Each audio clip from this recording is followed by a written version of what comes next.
Good afternoon, dear members of the audience. Thank you for coming here at 4 p.m. It's already late and everybody's tired. And thank you for showing up. We promise the discussion will be good. My name is Monica Zalnerute. I work at UNSW Sydney as a researcher there. And I would like to start by acknowledging the country and the land on which I have been working for the past 6 years, because as many of you might know, it's the land that was never ceded. I'm talking specifically about land around Sydney area, but Australia more generally. So it's a land of Gadigal and Bedigal people, and it is a stolen land. The land was never ceded. And I think the least we can do is ask our universities, our employers, to at least pay small rent, some rent, in some form. And so I asked that my university would support Indigenous NGOs and services in Australia. But of course, it's a difficult ask. It's not really been happening. So thank you so much for coming today to listen to us talking about facial recognition in the modern state. We have an amazing panel here. As you can see, we have Ran Hamoud here, we have Bianca Kremer, and thankfully we found one male expert. It was very hard, but we found him. It's Ben Wagner, who is going to be able to share with you about facial recognition technologies from a male perspective. And so, of course, you know, men's experience is really different, so we have to incorporate them to be sure that it's reflected as well. So we're going to talk about facial recognition technologies today, and you know, these technologies are becoming more and more prevalent, incorporated all over the world, actually, in the streets and our city squares and airports and schools and whatnot. And they're used for various purposes: to collect taxes, to prevent crime, to police the cities, control immigration, deliver humanitarian aid, and so on. So, of course, there are many concerns around this technology, and we have an excellent panel to share those with you. So these concerns led to calls for regulation and even outright bans in some instances, which we're going to discuss today. And of course, regulatory solutions lag behind. So we will discuss what's there in various domestic jurisdictions, internationally, regionally. And the discussion was sort of inspired by a recent research handbook. Can we ask the technical team to change it to the book cover? That we made a deal. Oh, there it is. Oh, it works. So it's a research handbook on facial recognition technologies. It's an open access book, which you can download the whole book on Cambridge University Press. We, of course, paid for it about 20 grand for that to be open access, so please read it. The book discusses facial recognition technology from various perspectives, and of course jurisdictional perspectives, and we're going to have two presenters discuss Brazilian and Moroccan research case studies that they also wrote about in the handbook. So without further ado, I think we have a lot of interesting panelists who can discuss why facial recognition is important, how so-called liberal and authoritarian states adopt it. Are there any differences or similarities? What's there in the legal frameworks? What the future looks like, and what can we do about it? That's a very important thing, I think. So let's move on to Ran Hamoud, who is a surveillance campaigns lead at Access Now, a famous NGO based here in Brussels. Many of you might encounter Ran's work, important work on biometric surveillance, and she's going to share her insights with us today. So thank you. Go ahead, Ran. Thank you so much, Monica, for that introduction and for organizing this panel. As Monica has said, well, being the first speaker, I think it's only fitting that I begin with a general overview of how the tech has been used globally in authoritarian but also democratic contexts, and also move forward to discuss the legality of its use. And I think during the time that we are all meeting here today, I think it's only fitting that I begin with a context that is very close to home right now, and that would be the use of FRT technologies and other AI-enabled weapons and technologies in the context of the ongoing genocide in Gaza. Right now in Gaza, as we all know, there is a genocide ongoing, but also it is powered by and enabled by surveillance technologies that have existed in occupied Palestinian territories for long over a decade. They are not new technologies, and while they are constantly being used within the occupied Palestinian territories, they are currently also being used in Gaza in the context of the genocide.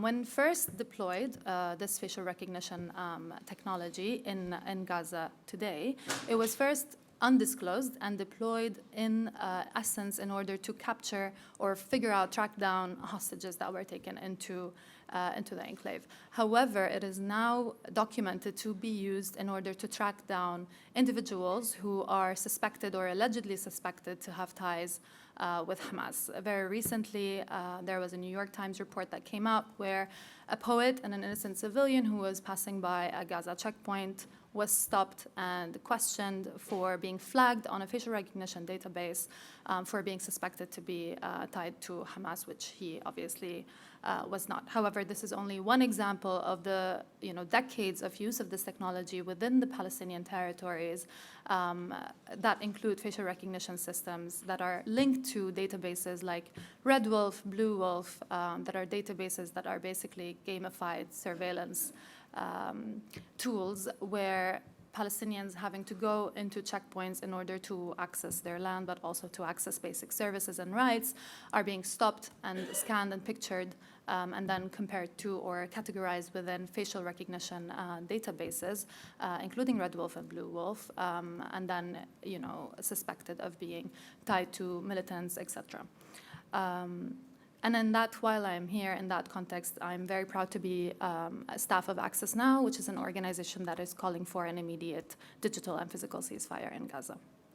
That is not the only example around the world where there is invasive and pervasive use of this technology, but then you also see it in less obvious contexts. For example, in Latin America, it is being used in Argentina across different cities for policing purposes and in order to track down so-called alleged criminals.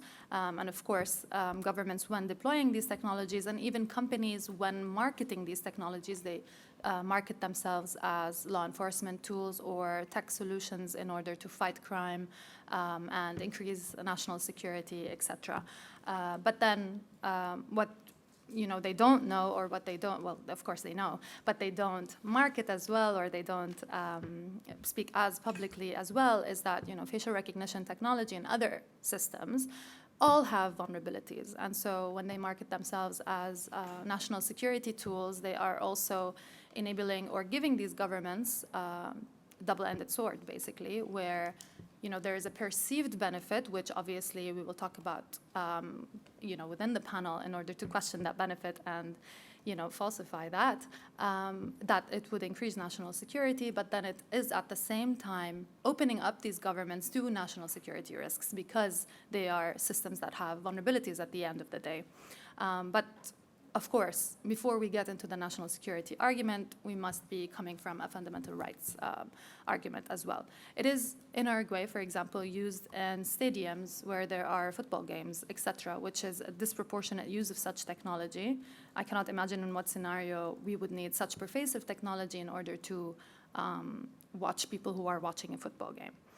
And the Latin America is not the only place where FRT is used. As I said in my opening remarks, it is used across the world, including in the United States, in policing contexts and protest contexts. For example, it was used against black and brown protesters in the context of BLM. And that is when many campaigns came out, including Ban the Scan, Ban Biometric Surveillance by Access Now, and facial recognition, Reclaim Your Face campaigns in Europe, etc. But they are also used in the context of immigration by the US and of course, European governments. For example, ICE, the Immigration and Customs Enforcement Department in the US, uses this technology in order to track down individuals who are immigrants, and it basically goes into the data of these individuals using driver's license. So individuals would have given their consent for storing their data for their driver's license, but they didn't obviously give their consent for it to be then used to track immigration services. But as well, we see it being increasingly used on travelers, whether it's in the US or outside. The DHS has expanded its use of facial recognition technology on US and non-US citizens in order to control who is entering the borders, et cetera, which is definitely a disproportionate solution. In Europe, where we are today, there's pervasive and growing use of this technology, whether it's on the borders or in cities. And it takes us sort of into the question of how can we compare the use of this technology between democracies and non-democracies. And so far, we've given many examples of democracies where they use FRT in a non-human rights respecting way, not that there is a human rights respecting way. But then it's also used in Germany, a liberal democracy, a progressive liberal democracy, but it's used in Cologne, for example, next to LGBT clubs and venues, etc. It's used in Italy and Greece to track down immigrants and control who goes in and out of camps, etc. But then it's equally also used to automate apartheid. It's also used in order to empower the Myanmar junta. And so we see that no matter the context where we place this technology, the fundamental use of it is incompatible with human rights, because the problem is not the context where it is placed or the company that produces the technology, but rather the technology in itself and the premise as to which the technology was developed and the whole mechanism of it being developed. To use FRT, the company needs to be scraping the internet for photos of individuals, but then the government needs to install CCTV cameras everywhere, installing a surveillance infrastructure, basically. So no matter what the perceived end use is, there is no use that would outweigh the risks of it being used, not on human rights, but also not on national security itself, which is the pretext of these governments. My final comments would be that when assessing the use of FRT, I think it's not enough to be asking the question of if it can be used in a proportional or necessary or legal way, because as we've discussed now, in itself, as a tool in itself, and the premise of which it was developed is not even based in fundamental human rights and international standards, in European standards, etc. So therefore, the question about proportionality and necessity and even effectiveness is void, because it does not meet what should be the first standard, which is it human rights respecting? So I think no matter the context that we are in, and no matter the company that a government is purchasing from, there is just no way in our world where we can function within human rights and democratic values where we use the technology that we are discussing today. I'll keep it short. Thank you. Thank you so much, Rand. This is very exciting. It's interesting you say that, we shouldn't be asking questions about necessity or proportionality. I always say that sort of is the first question that actually courts and politicians have been avoiding, is that do we want facial recognition technologies in our squares? And that's pretty much a question of proportionality or necessity in the first place, because often what happens, I think, that the courts, together with the regulators, are interested in the smallest details that are called procedural fetishism. Like, are certain safeguards in place? Well, if police has these safeguards, it's actually okay. And we skip the big question, which is, do we want our society to look this way? So thank you so much for a great intervention. And we can ask Ron questions just a little bit later once all the panelists present, and we can open the floor to questions then. Thank you so much. And now Bianca Kremer, who is a postdoctoral researcher at Geneva Graduate Institute of International and Development Studies. She holds a PhD from PUC Rio and is a visiting professor and research lead at FGV. Yeah. In Rio. Yeah. And she will share with us how facial recognition technology is used in Brazil. And I think that's a very exciting thing to hear about how it's going on there. So thank you, Bianca. The floor is yours. Thank you very much, Monica.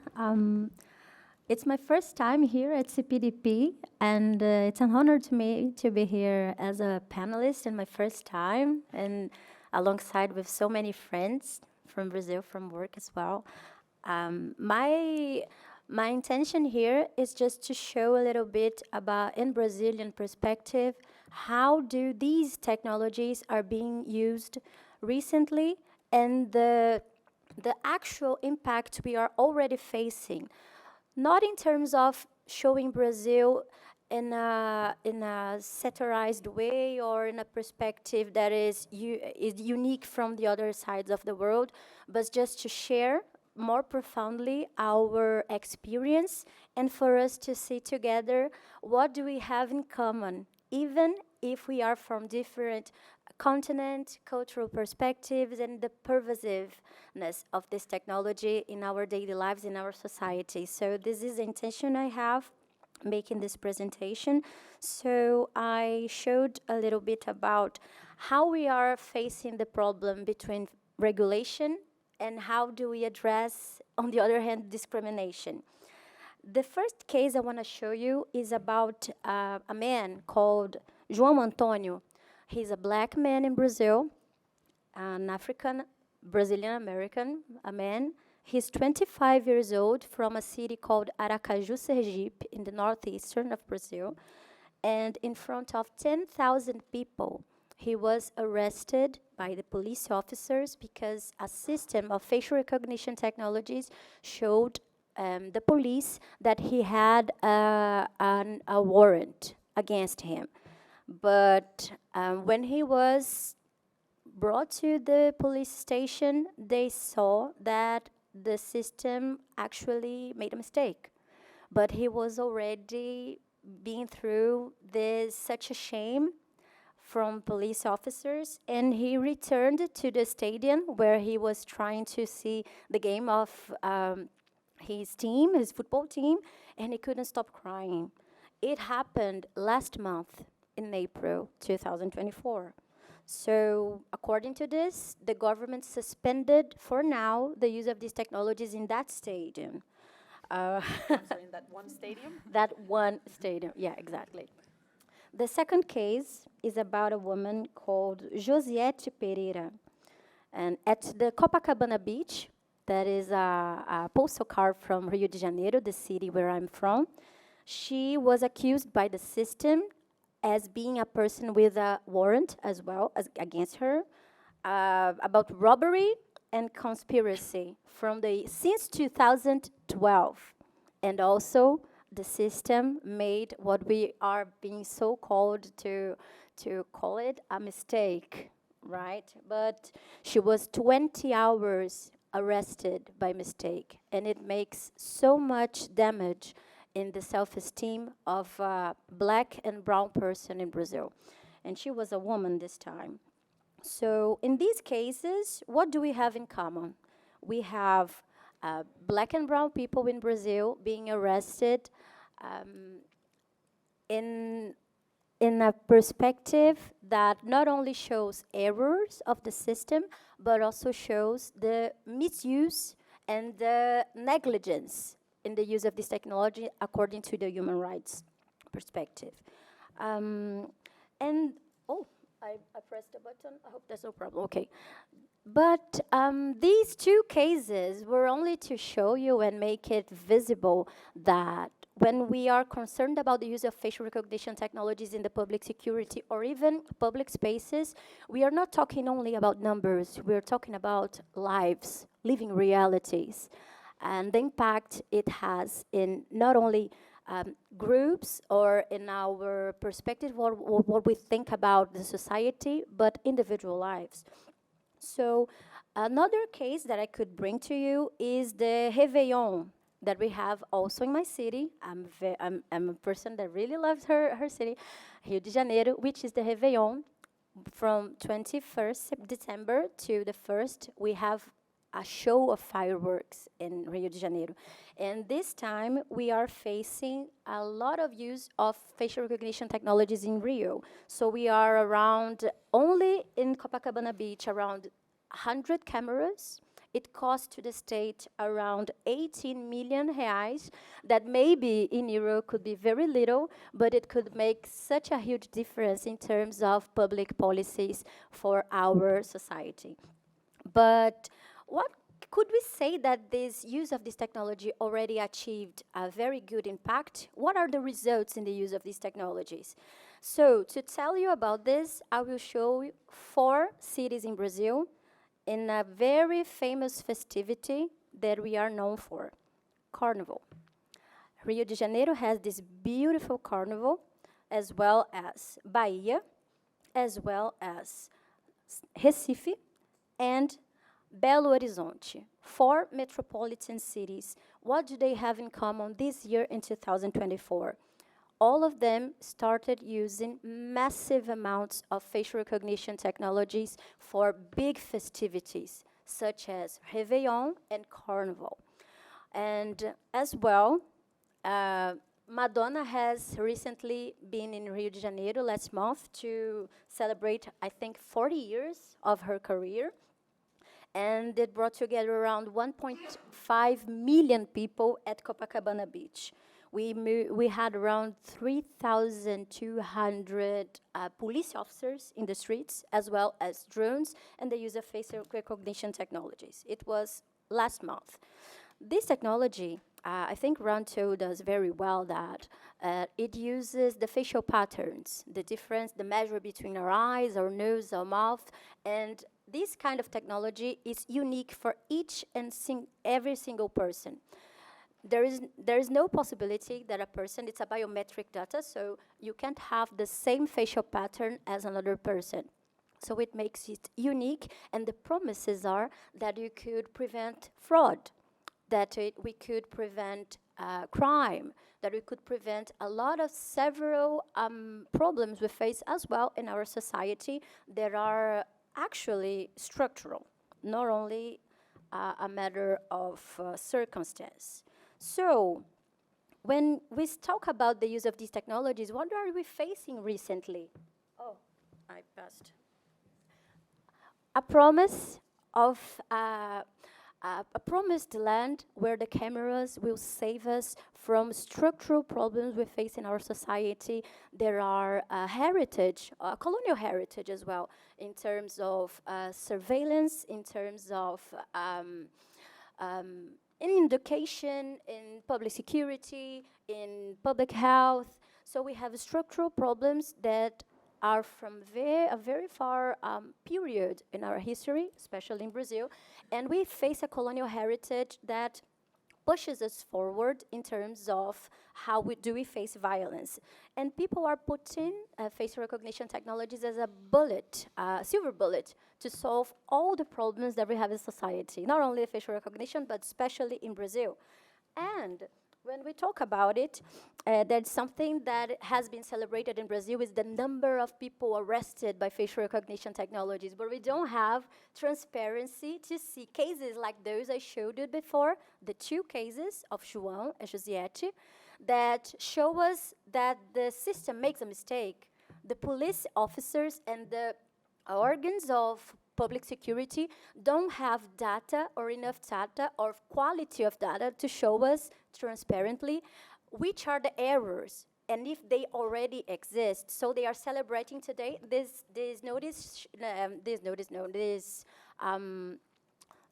media is showing here that until that time we had around 1,200 people arrested. Today we have more than 1,500 people arrested only in Salvador, Bahia, by facial recognition technologies, and we already don't know how many of them are errors or they don't even have a compliance in terms of privacy, in terms of any other problems we are considered. And getting back to Rio to finish a little bit about my presentation, just to let us think together about the problems that we are addressing. Which were the results we had spending 87 million in Bahia and 18 million reais investing in public security and especially facial recognition technologies. We had 5 people arrested And 3 of them were widely spread in media that were errors from the system. And besides, 5 people arrested, investing $18 million, reais, sorry, we are five times lower than that. 12 adolescents arrested with the use of facial recognition technologies. And this is something we should concern about. So the reality is that the facial recognition technologies, in conclusion, is a technology that has been a promise of campaigns, sensationalist campaigns and political campaigns that intend to address that the use of facial recognition technologies in their while the governors and the mayors are working, the use of these technologies will solve all the social problems that have that heritage. On the second hand, we also have a problem that the facial recognition technology is a technology that doesn't work, or we could say that it works for the exact objective that is produced for, to produce the division and to produce the instigation against other people. In Brazil, the prejudice is mostly, and discrimination mostly, around African Brazilians and indigenous communities, especially black and brown population in Brazil. This is how racism structurally works in our society, and majorly. So when we are talking about the use of these technologies, we are talking about, as I said before, when we received the prize for the Tire-me Rosto da Sua Mira campaign, and the epic award we received, I received with Felipe on behalf of the campaign. We are the 3rd country that incarcerates in the world the most, in the 3rd place. We only lose for China and United States. So, and the majority of these people arrested are black and brown, around 70 and 75% of the population. So when we talk about the problems of the use of facial recognition technologies, we have several cases showing that 90.5% of those arrested by facial recognition technologies in Brazil are black and brown. We have studies from the Panopticon Institute in Brazil, or Panoptico, that shows that 90.5% of those arrested are black and brown. So we are overachieving a public policy, we could say, of super incarceration of black and brown population in our country, increasing discrimination, increasing racism in our society, and increasing the stereotype that the black and brown population, also the pardos, misogynist people, are a problem in our society, and it must be taken away and be arrested as threats, social threats. So this is why, this is how I conclude. I would have other things to show you, but just to show in the end, if you want to,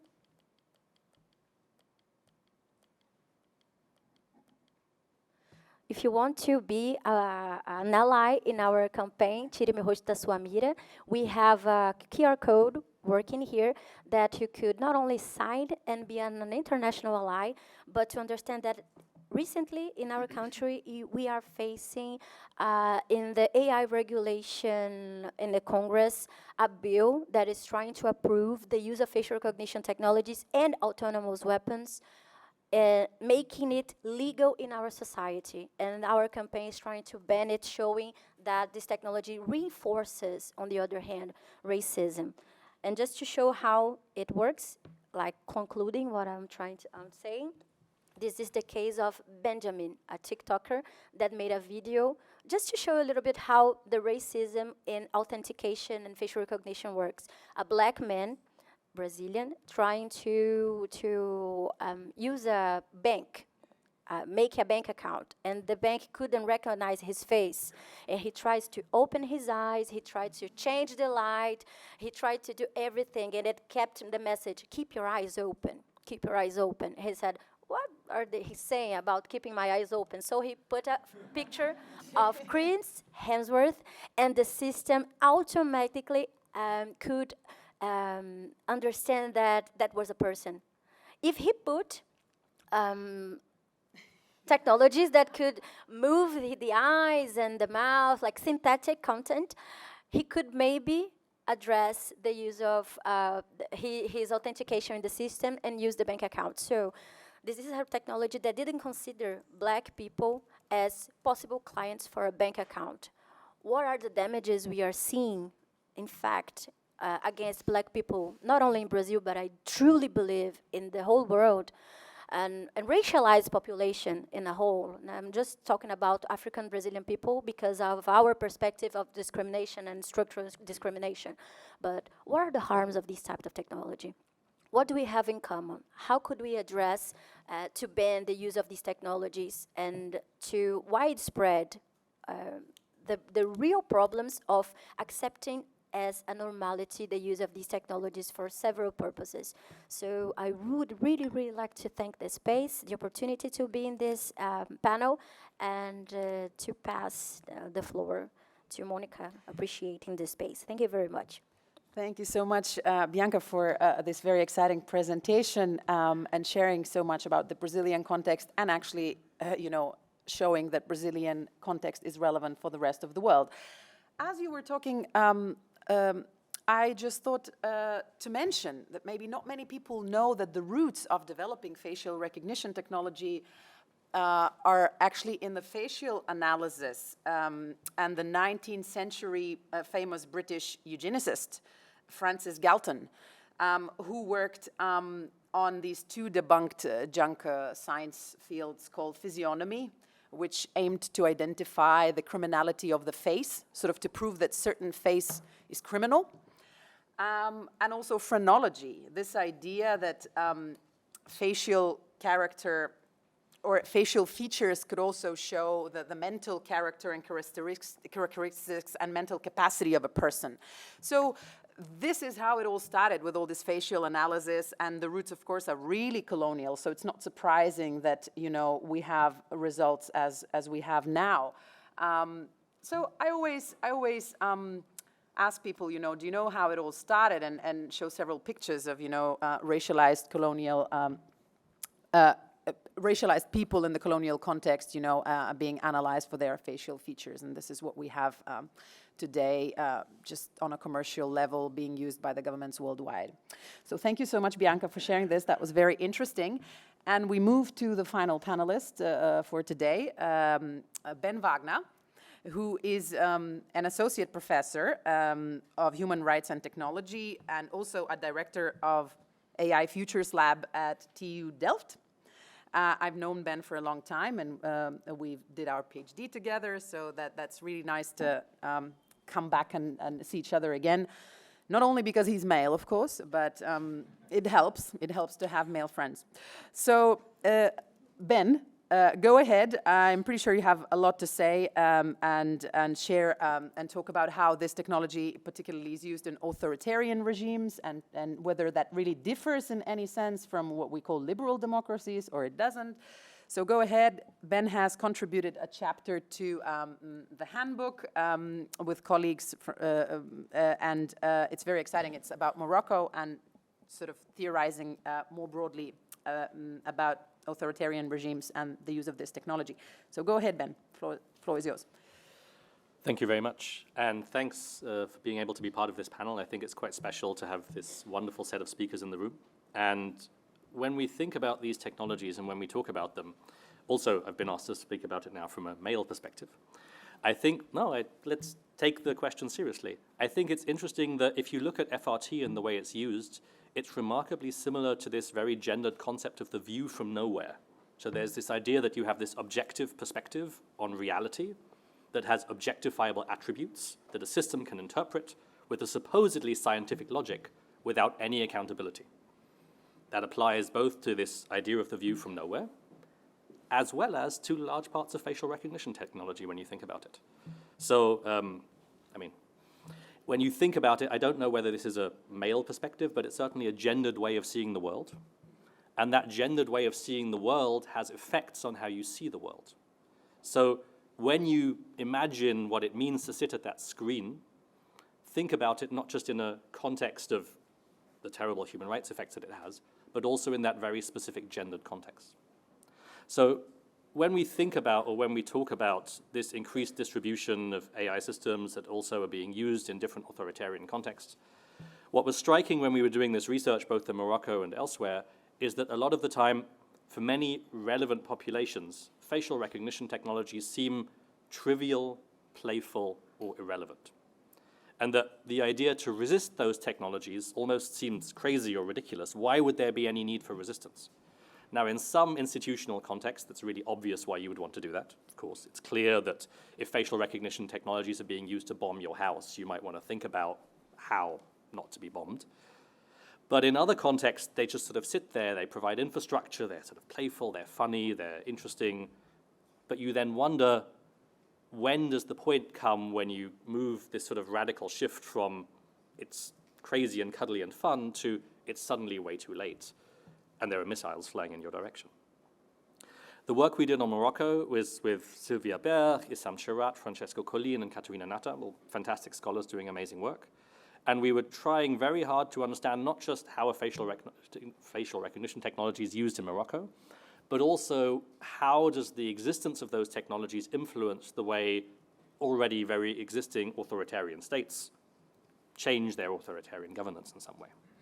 And we were trying to understand that both in the context of Morocco and sort of look at the Mediterranean more broadly, where there's a vast array of sort of authoritarian governance in a wide variety of countries.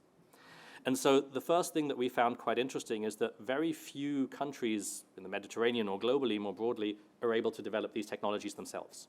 So it's always a transnational debate. It's very rarely the case. There's a few small list of authoritarian countries or liberal democracies in the world who can develop facial recognition on their own. Everybody else needs someone to support them, either financially or technologically, to be able to implement these things. And in Morocco, both is the case. But what's interesting about that is that large parts of the facial recognition technology in Morocco are EU funded. So the EU funds with great pleasure citizen governance in different places, border controls in other places. Facial recognition technologies are literally paid for by European taxpayers.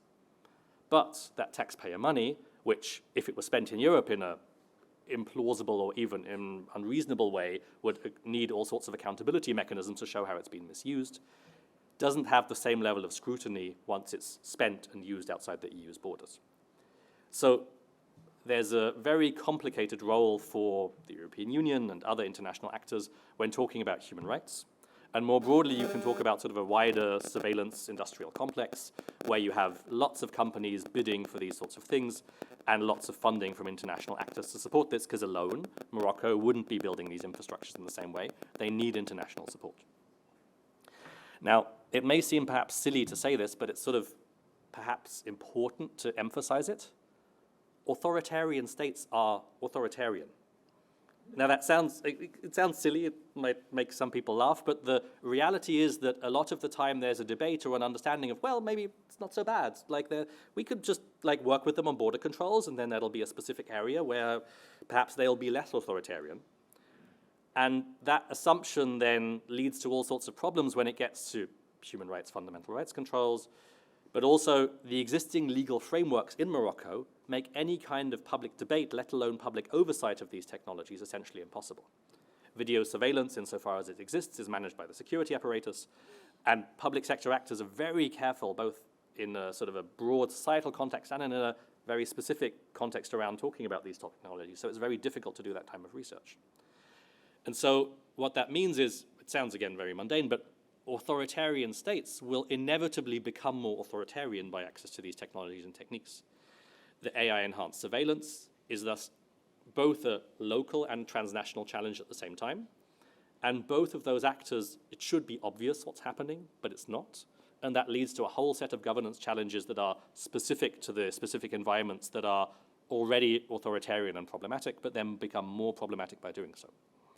Now, at the same time, we found in our research, quite surprisingly for us, that a lot of the locals there also don't take these infrastructures seriously. They think the cameras are maybe broken, they're just like there to sort of to intimidate people, but it doesn't really work. There's not a lot of awareness, also due to a lack of public debate that is possible in many authoritarian contexts, about the extent to which there is facial recognition running behind that, there is scanning, there is surveillance, there's all sorts of things happening. And so you have this facial recognition technology is creating this sort of invisible infrastructure that is collecting lots of data and over time can be used against people. But people don't take it seriously in many ways until it actually affects them. So with a lack of these public debates, the infrastructures we're building now will harm us later, and we end up sleepwalking into a situation where the fundamental problem with these infrastructures is that they're highly vulnerable to misuse. We know that, it's well documented. But until the misuse happens and can be publicly discussed and debated, it's very difficult to resist that or to go against that. And so what happens is the spread of facial recognition technology infrastructure, not just in Morocco, but also elsewhere in the Mediterranean, makes those societies particularly vulnerable to misuse. We've heard from many examples here now and from around the world where the infrastructure of repression is created much earlier than the repression happens. The data is collected over time, nobody really thinks about it, nobody really wonders, until it's too late. If you want to have some experience or understandings of doing that, we also have a fun exhibition for you around the corner to lighten up the tone and make it sound less like we're just talking about repression, where you can have your face scanned and an AI will tell you how old you are, what your political preferences are, based entirely on facial recognition. So if you go out of this door and walk around the corner, Fabricated will tell you how your face and your data is fabricated to produce political information. But it's also to make people aware of the fact that it's already there and it's already happening, and we can't just sleepwalk into these situations where the infrastructure of society increasingly becomes one that enables repression. And so there's always this uncomfortable situation that I'm sure is familiar to many people in this room who work on privacy or data protection issues for a long time. There's a really thin line between too crazy and too late. And right now, I think we're erring with facial recognition technologies on the side of being too late, and it's very clear how that's happening, because previously it's right on the edge of, it would be crazy to resist this or to do anything about this, because what's the big deal? It's just useful, it's just nice, it's funny, it's easy, it's useful. And so when we're already in societies and in a world that is slowly sleepwalking towards a lot more authoritarian governance, not just in authoritarian states, but across the board, it's extremely important, also as a privileged white man, to be able to err on the right side of that line, to not be seen as too crazy before things are also too late. So that's all from me. Thank you very much for listening. Thank you very much, Ben, for these insightful comments. It's really interesting, and especially what you said about, I think, the funding for the infrastructure in various authoritarian regimes that comes from the European taxpayer money. I think perhaps it would be good to start the discussion, and I might as well start with my first question then to Ben. You know, if you can comment a little bit about that I don't know, I think I think in your research you call it like surveillance export, and how all of that works, and are there any tools at all that we could hold our European, institutions accountable for this in any way?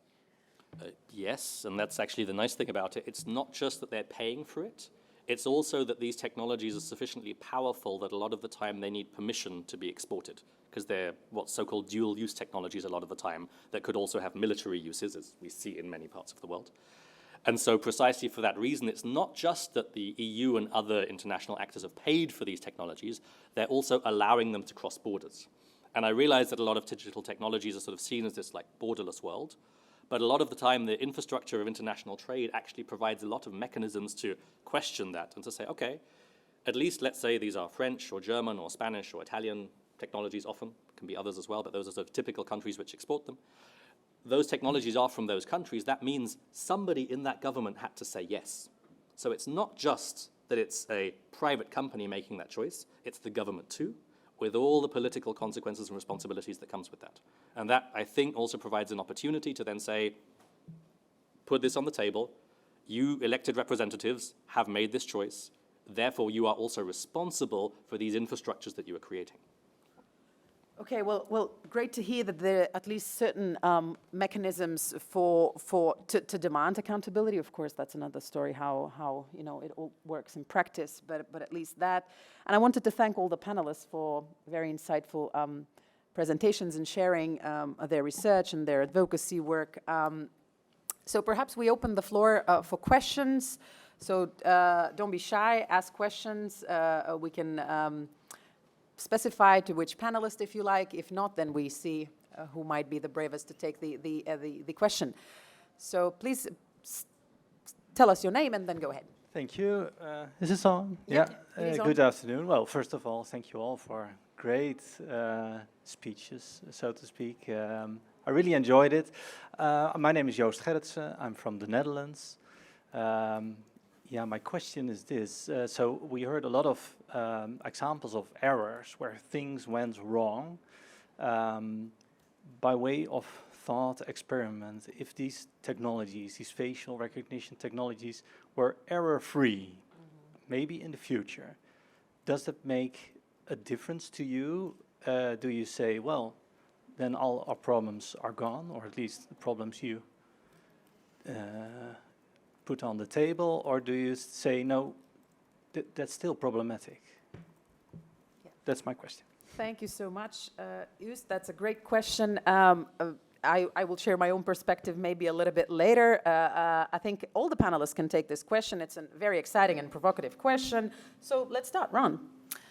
Thanks for that question. I think as the panel has basically said, the issue is not with the end use, and thus the issue is not with the errors. It's the mechanism and the complete perception of this technology that is the problem. So even if we are to say that, facial recognition technology has been used in X context with 0 errors, and then there's, all these safeguards and meaningful access to remedy, etc., it is still wrong. First of all, because there is no way that this technology would not have any errors. At the end of the day, this technology is already basically empowered by and driven by already existing biases. And thus, it is impossible for it to be unbiased, because that's how the data sets work.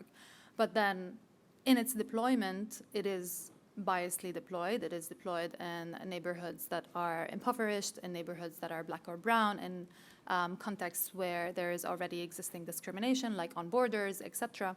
And so from the perception of this technology, it is already against and is incompatible with our fundamental rights, not only to privacy, but to all of our fundamental rights, our freedom of expression, assembly, but even our right to the presumption of innocence. When you survey everyone with no checks or balances, and even with checks and balances, you are automatically assuming that there is a reason to survey them, and there is a reason, there is grounds to suspect there could be criminal activity. So the whole perception, I think, of the technology in itself is not based in human rights.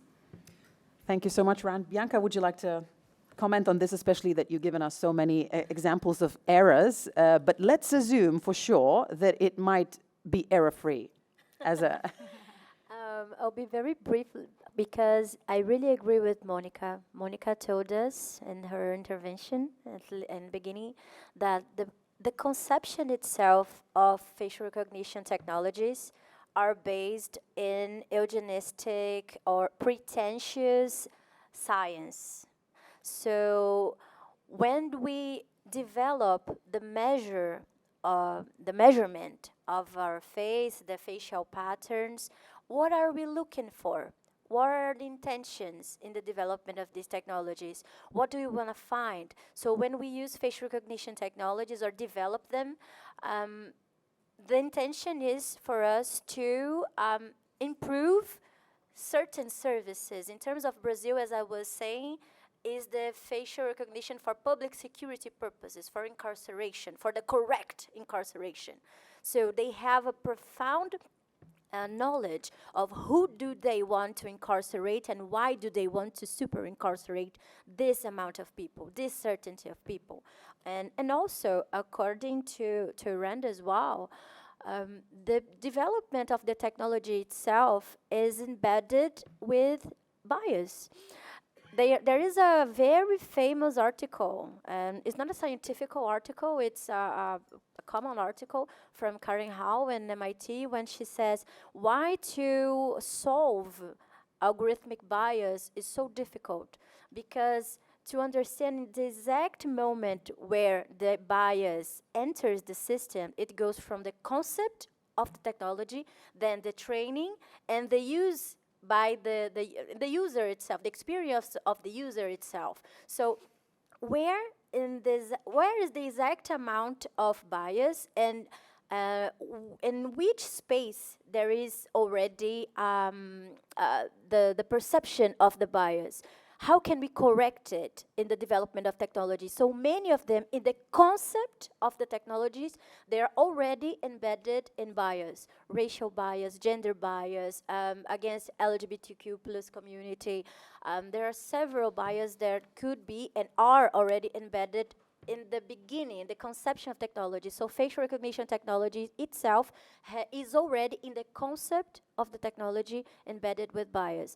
And with no prejudice of understanding there are other layers in the development of technology that already face different types of bias in different layers, as well as the training and the final experience of the user or the person who will be affected by the technology. So I don't believe that a technology that has no errors could solve the problem, because what is effectiveness? Which effectiveness are we looking for in the use of these technologies? What are the intentions in the use of the technology, of the development? What are the intentions in the process of training? So there are so many questions you might have, and I will finish with the question that Monica started in the first place. That was, do we want this technology? After all these questions you already made, the final, we should begin and finish with the same question. Do we really want this technology? So I don't believe the inexistence of errors could solve that. Okay, thank you so much, Bianca, for this. Just before I pass the mic to Ben, I thought, people always say, well, but now it's too late, it's impossible to ban certain things, they're just going to do it anyway. But it's not entirely true. Actually, as a society, we agree in certain cases we don't want certain technologies to be used. I always give an example of cloning, for example. People might say, oh, it's not comparable. But what I wanted to say, it's also sort of to do with the body, to do with the biology, to do with our bodies. So people don't believe that we should be cloned. And we agreed pretty much all over the world. We're not sure whether this is not happening in certain places. It might happen every now and then. We don't know. But at least there is this consensus that we don't want that. So what I wanted to say that it is possible to think about technologies in this way as well. Now I give the mic to Ben. You've covered it perfectly already. I don't need to add anything further. Okay, and just coming back about error-free or not, I think that the important thing here is the change in the balance of power between the state and what we typically would call individual in the liberal training, but I think it's important to say people or communities. So it changes this balance so significantly that I think, and if it was error-free, then even more so, I guess, So that we should just perhaps say no to this, and that's it. Well, thank you. Shall we take another question? Yes, please. Thank you. Maybe to the entire panel, Lucas Feynman, University of Vienna. We in the European Union, we have actually tackled facial recognition in a different term in the AI Act quite extensively, and biometric identification systems. Do you think that is a good approach that we took here? Is that something that could be also exported in form of a Brussels effect, or is that also flawed? Thank you. Thanks for your question. Anybody would like to take this? Ben? No? I mean, I can, but I'm sure the other panelists know more about this than I do. I'm not based in Brussels. Rand, you go. I can quickly. Please, be my guest. And we can all go quickly. We can take more questions that way. Okay, it's not the file that I completely cover, but I will give a brief overview. I think the main concern that Access Now has with the AI Act, which my colleagues have covered extensively, is that it does give pretty broad exceptions. There is no full, complete ban on this technology, which essentially, or we wished would have been the case. There are broad exceptions, especially on borders. It basically allows for, or gives legal basis for this technology to be used on migrants, etc. And so I don't think that the approach exactly worked in this scenario, but yeah, that's all I will say at this point. Okay, if none of the other panelists would like to take this on, we can take one more question we've seen, and I think that was there. Hi, thank you. My name is Beatriz Botero. I'm a Colombian lawyer. I teach at CIANSPO, and I run an institute called the Excellence Institute, where we work on raising awareness on surveillance in the global south. So I really appreciate your comment on the lack of awareness in Morocco. Thank you for super provocative presentations. I had actually two questions. One of them is, maybe on the Brazilian example, I was a little confused on the technicality about how is the tech. So you mentioned that most of the arrests have been about Black or racialized people, or they've been like the victims, I guess. I don't know if victim is the right word in a legal process, but the ones who've been arrested. And at the same time that the tech is biased towards people of color. So I wonder if you have any idea on how the tech is trained in Brazil and exactly how that works. I would guess eventually that if the arrests are mostly towards people of color, eventually the tool needs to be good enough to identify a significant amount of suspicious people, or how that works. My other question, that's more like a clarification that I didn't understand. My more general question for the panel is, I wonder what it would do for you to situate a little bit more in the policy and legal context of tech adoption, the tool itself. It seemed to me that, I mean, that's sort of the title of the panel, but it seemed to me that we were a little bit very focused on the tool specifically. And I think if you look at the European example in the EU, the way we've regulated here is making a difference between live facial recognition, then there's facial recognition that you are deploying already at a research process with a warrant of a judge, where there's an authorization for investigative teams to look at footage to find someone because there's an ongoing investigation, which is maybe different than having live facial recognition on a public space. And then you have user-based consumer applications like, I don't know, my iPod, or my iPhone, sorry, it's not an iPod and it hasn't been in like 20 years. I don't know where that came from, I'm just nostalgic. But like that seems to me that they pose either none or very different risks.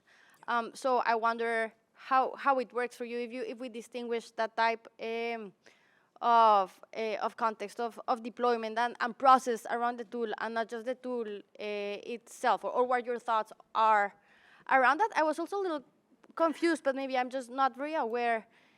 There's a difference between facial recognition and emotion recognition, right? And those are tools that are deployed together sometimes, but not always, or maybe I'm wrong, but that was like a side comment. Thank you, this was very interesting. Thank you so much. So I think all in all, you had like 3 different comments, not 2. Why don't we start first quickly with Bianca? Bianca, don't go into so much detail because we don't have much time, but I think the first one was how the tech is trained in Brazil, and maybe you can comment whether it is actually trained in Brazil or it's trained in US, or you know, what are the relationships there? It's so difficult to answer that because of lack of transparency of the contracts in Brazil.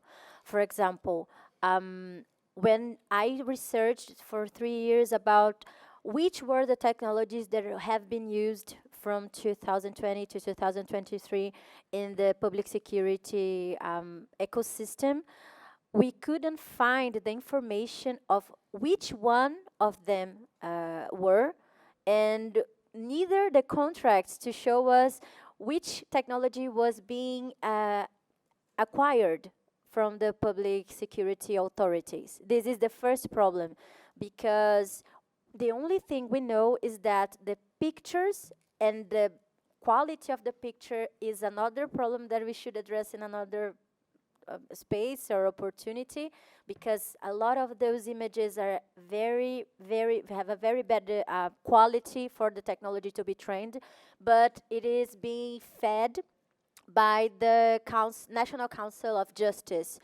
for people who are supposedly with a warranty, an open warranty, and aren't complying with justice, for example. So how are they fed, how the system is fed, who actualizes it, the quality of the images, all of this, we don't have enough information, neither the contracts of the companies who are being acquired. For you to have an example, just to finish this intervention, we are now with a bill in the National Congress side by side with the Brazilian AI Act that is trying to allow that the technologies to be acquired, especially the acquisition of facial recognition technologies for public security purposes, shouldn't have licitation, shouldn't have publicity in the contracts. They should just be go through, right? So this is a problem of, when I say lack of transparency, is a huge amount of lack of transparency, because they say that the public systems, the organs, they say that this is a matter of national security, so the publicization of this information might be prejudicial to the work of the authorities and police forces. Okay. Thank you so much, Bianca. And I think we had another question about the distinction between various uses, such as live, FRT, post-factum deployment on pre-existing databases, and also consumer app. I think that my quick reaction to this would be, of course, we mainly focus perhaps on the governmental sort of state use in public spaces especially. But then Bianca gave, that interesting, lively example about a guy being unable to create a bank account. And I think my quick answer would be, of course, we focus on some areas more, and they are important, the differences in the social context. And of course, they're also related, because what is being sort of developed and applied in one context then is being used in another, and that's also, in fact, related to the third comment that you made about the differences between facial recognition technology and emotion recognition. And I think, we have to understand that facial recognition is just the beginning. Emotion recognition is something much more exciting. And for example, things like gait recognition. Have you heard about that? Somebody being able to identify you by the way that you walk. So all of these different things, point to certain things that we might not even imagine where this might lead to. So, just recognizing the facial features, we have to remember it's just the beginning. So I pass on to Ben now. Thanks, and maybe just to respond to that as well. So at least from what we've seen in practice, the legal distinctions of different categories that exist in Europe, for example, and elsewhere, don't really lead to a radically different infrastructure at the back end. So the thing that you build is sort of the same, and then you post hoc limit it based on different groups. So one nice example of that from the Netherlands is where the police have access to sort of a agglomerated combination of public and private sector video surveillance cameras from different parts of the countries, where they can basically click through it if there's a crime, essentially at will, but you've built the infrastructure first. So once you have that infrastructure, you're very quickly able to see, all of the cameras that we have accessible in this. And so it's very much a case and a question of what we're talking about right now, sort of infrastructure construction, where then, of course, you can afterwards then limit it in different ways legally, but the infrastructure at the back end is quite similar. And so in the context now of a slightly more far right-wing Dutch government, of course, that infrastructure might be used in many different ways. And the law doesn't always lead to the level of protections that we would perhaps hope for, given the sort of the wider fundamental rights implications or the possibilities of misuse. Thank you so much, Ben. I think Rand wanted to add something? Yeah, Ben perfectly put it, but I also want to add on live and post a point, and also on verification versus identification. So on live versus post, I think, as Ben said, the problem is with setting up that infrastructure in the first place, but also another problem arises when there is a presumption that if the facial recognition technology is only applied post, when the police want to investigate a certain crime, etc., then I think the question that needs to be asked right then and there is who is being policed. And as we said before, this technology is deployed mostly in neighborhoods that are already highly policed, on individuals and communities that are already highly policed.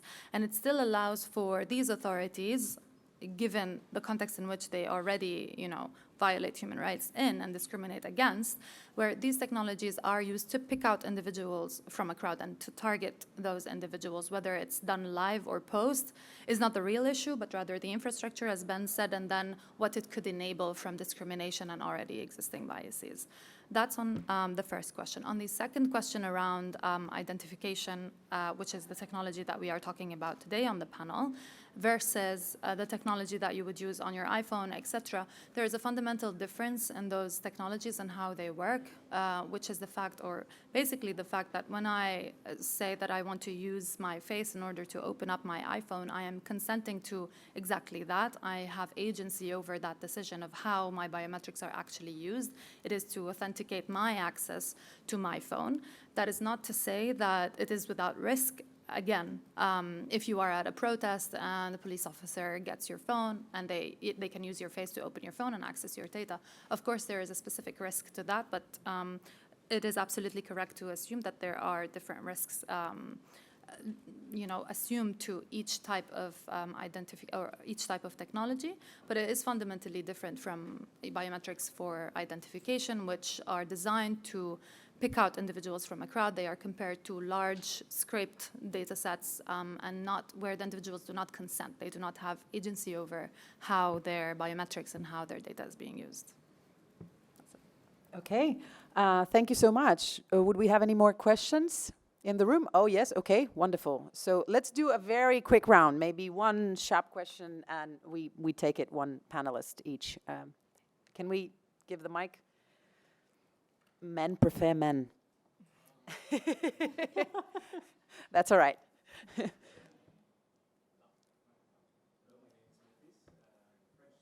I don't think it works, no? Yeah, but mics don't prefer men. No?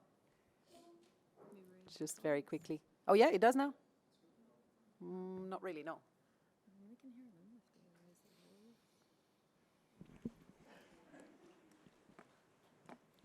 Does it work now?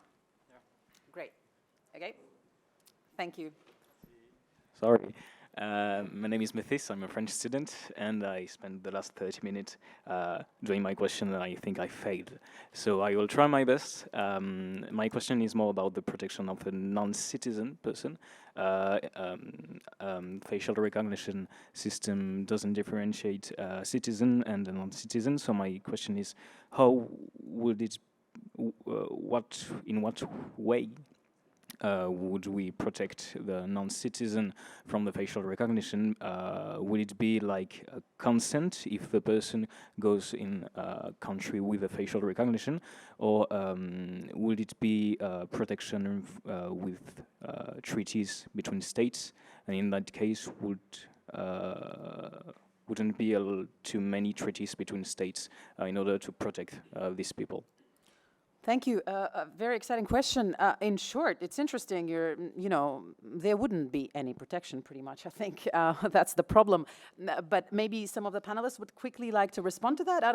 I think we don't have any kind of agreements to protect non-citizens in many different instances. Actually, this is not really exceptional. But maybe Ben, did you want to comment on that? I mean, just to add that the specific choices of the places where the technologies are installed are precisely in the areas where people are already most vulnerable, as we've already heard from the panelists, and that putting them at borders is precisely so that if you want to cross that border, then you're forced to provide biometric data, fingerprint, all of these sorts of things.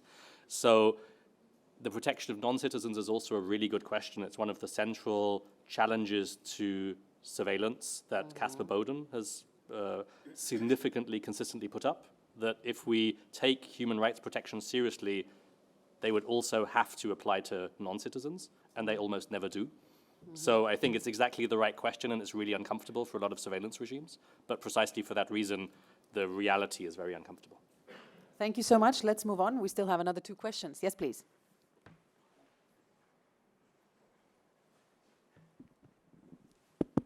Hi, my name is Sue Ann. I'm from the Raoul Wallenberg Institute of Human Rights in Sweden.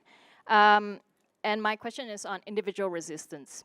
So, yeah, now I'm based in Sweden, but I grew up in a developing country in the global south. And it was interesting that Ben mentioned about the FRT system not working. We're used to things not working. The roads are not working, the trains are not working, etc., etc. But we have the power to navigate our everyday lives around that, right? Because that's where power lies. But when it comes to the power to dismantle power, we don't have that within authoritarian regimes, right? So my question is, how do we then, what is the role of individual resistance? Does it work? In Hong Kong, it sort of did a little bit. But how do we safely scale individual resistance? Especially when situating it against, the infrastructure construction as you were talking about.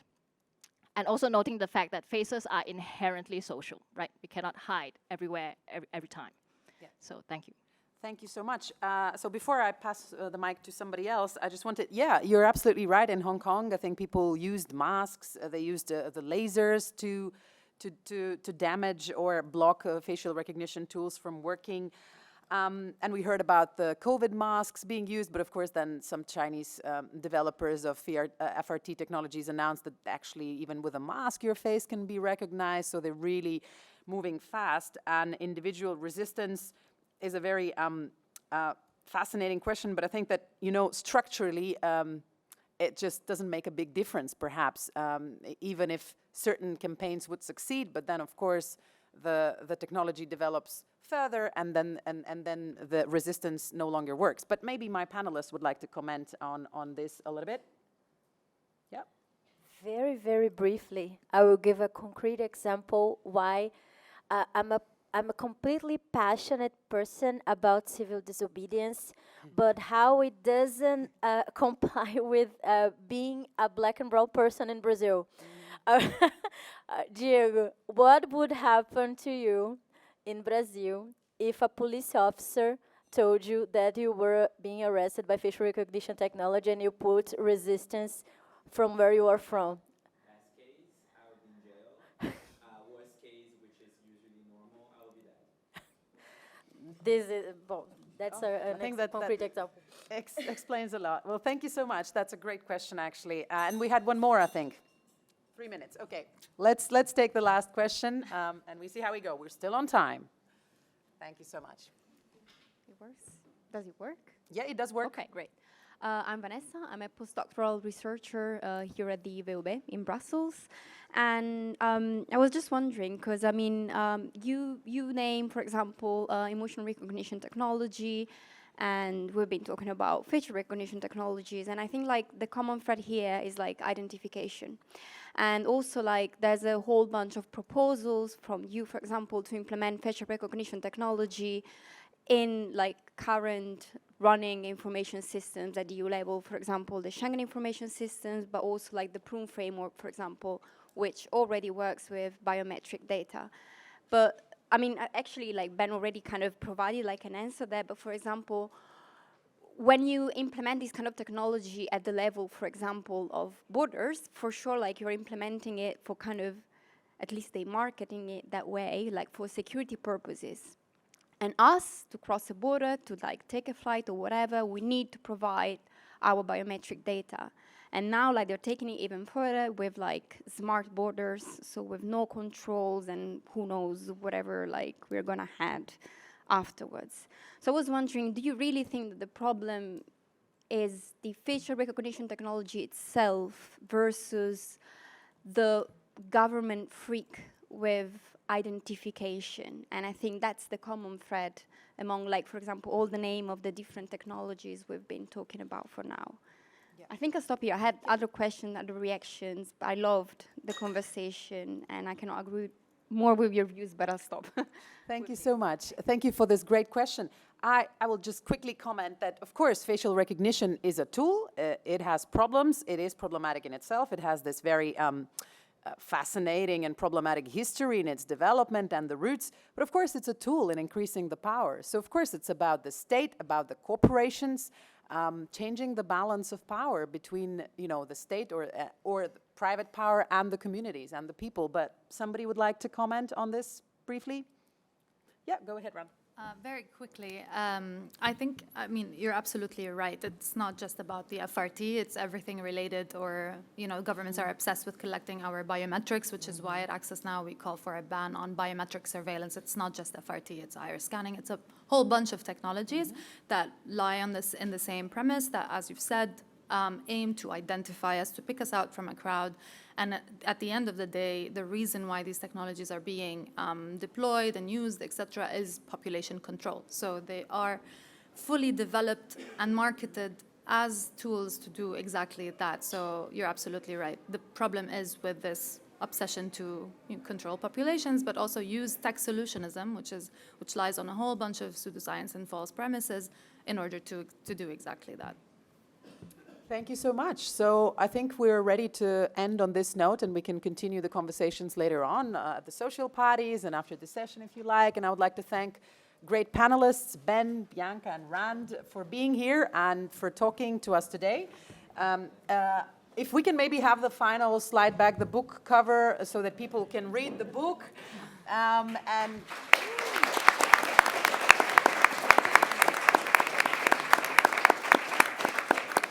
So thank you so much.